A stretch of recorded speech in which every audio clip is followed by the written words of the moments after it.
রাধে রাধে। তো দেখো এখানে আমি সকাল সকাল রান্না করছি ডিম তরকারি। আশা করি তোমরা খেয়ে ভালো হচ্ছে, আমি খুব ভালো হচ্ছে। তো ডিম তরকারি মধ্যে দিয়ে দিচ্ছি সকাল সকাল কিন্তু আলু ডিম দিয়ে পাতলা ঝোল খেতে ভালোই লাগে। আমি সব মশলা দিতে বানাচ্ছি। তেজপাতা পেঁয়াজ সামলা দিলাম, আদা রসুন জিরা ধনিয়া আদা রসুন কিছু দিয়ে মশলাটা ভাজা হয়ে গেছে, আলুটা ভাজা হয়ে গেছে। এখন দিয়ে দিচ্ছি জল। ডিম দিয়ে এরকম পাতলা ঝোল সকাল সকাল বেশ ভালো লাগে খেতে। এরকম করে খেতে কে কে ভালোবাসো নিশ্চয় আমাকে কমেন্টে জানিয়ে। দেখতে পাচ্ছ, তো আমি এখানে রান্নাবান্না শুরু করে দিয়েছি।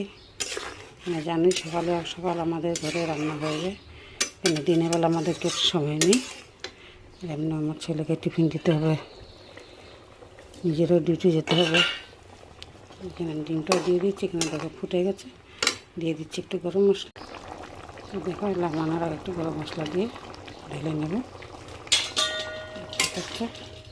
দেখা যাচ্ছে আলু দিয়ে পাতলা ঝোল ডিম এরকম বেশ ভালো লাগে খেতে।